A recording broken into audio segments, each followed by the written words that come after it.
Vice-président, l'homme qui régnait sans titre. Imaginez un homme qui signe à la place du président. Un homme qui gère les crises que personne ne voit.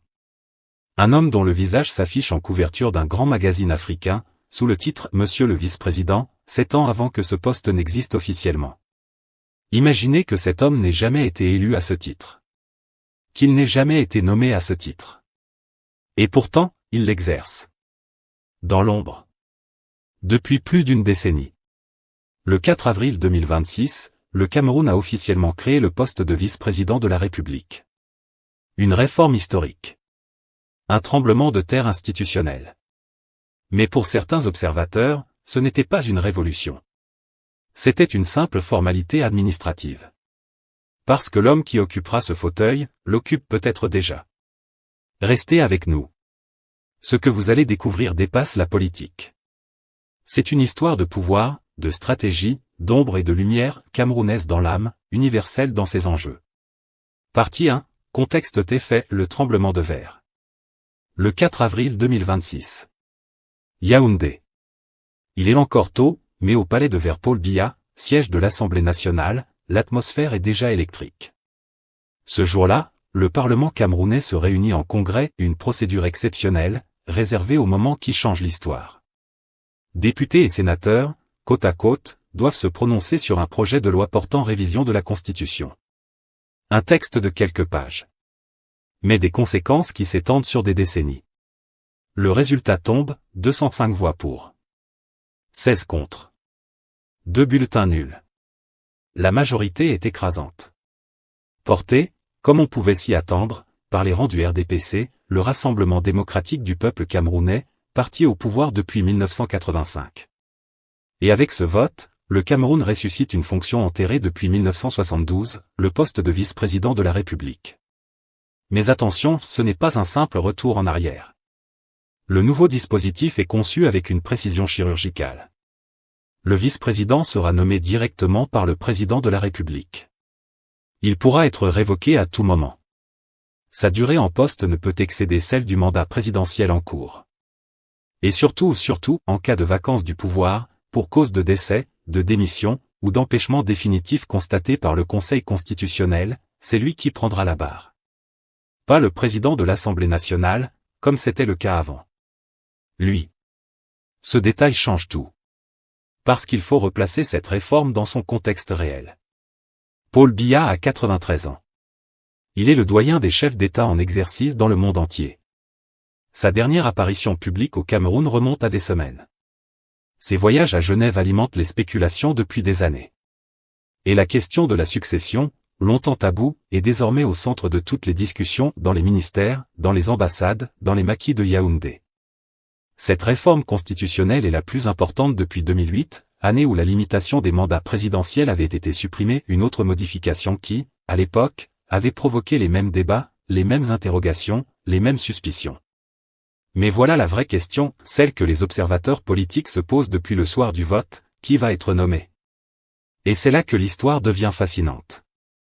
Parce que pour comprendre vers qui les regards convergent, il faut remonter 15 ans en arrière. Il faut revenir à un homme que beaucoup de Camerounais connaissent, mais que peu comprennent vraiment. Il s'appelle Ferdinand Ngo Ngo. Et son histoire, c'est celle d'un pouvoir exercé sans titre, d'une influence construite dans le silence, d'une ascension qui n'a jamais fait de bruit, parce qu'elle n'en avait pas besoin. Partie 2, le conflit, l'homme qui régnait dans l'ombre. Décembre 2011. Paul Biya vient de remporter sa 6e élection présidentielle. Le Cameroun entre dans une nouvelle phase de son histoire politique, marquée par la consolidation du pouvoir et la centralisation des décisions autour d'un cercle de plus en plus restreint. C'est dans ce contexte que Ferdinand Ngo Ngo est nommé secrétaire général de la présidence de la République, le 9 décembre 2011. Un poste technique, en apparence.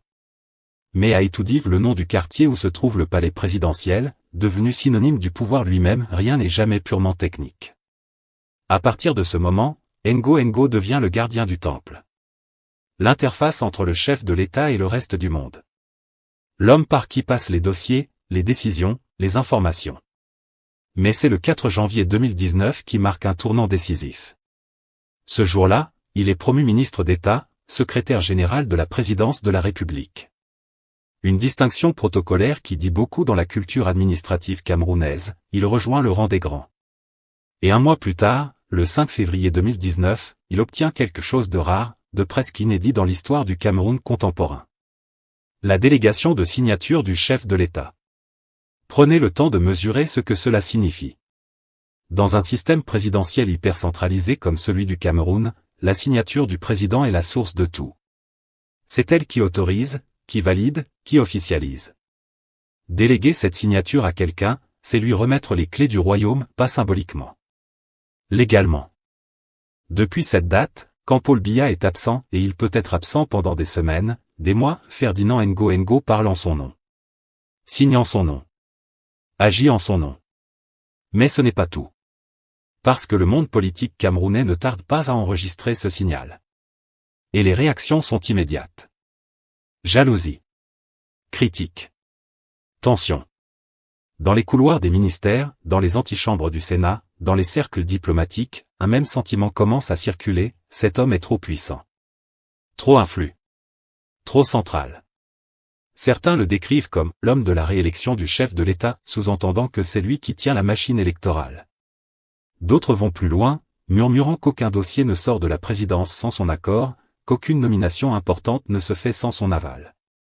Et puis il y a Jeune Afrique. En octobre 2019, le magazine panafricain le plus lu sur le continent publie une couverture qui va faire l'effet d'une bombe dans les cercles politiques. Sur fond de palais présidentiel, le visage de Ferdinand Ngo. Et sous sa photo, un titre d'une simplicité désarmante, d'une audace presque provocatrice.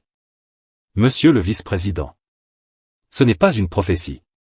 Ce n'est pas une annonce. C'est un constat journalistique, appuyé par des mois d'enquête, de sources, d'observations. L'article décrit un homme qui exerce déjà, dans les faits, les fonctions d'un vice-président sans jamais l'être officiellement. Et Jeune Afrique ajoute un détail révélateur, malgré cette position de pouvoir extraordinaire, Ngo prend soin de n'afficher aucune ambition. Dans un système où montrer ses désirs est souvent le premier pas vers la disgrâce, cette discrétion calculée est peut-être sa plus grande force politique. Mais attendez. Parce que l'histoire de cet homme ne commence pas à la présidence. Et pour comprendre pourquoi il est si redoutable, il faut comprendre d'où il vient. Partie 3, Révélation et décryptage, la fabrique d'un homme d'État.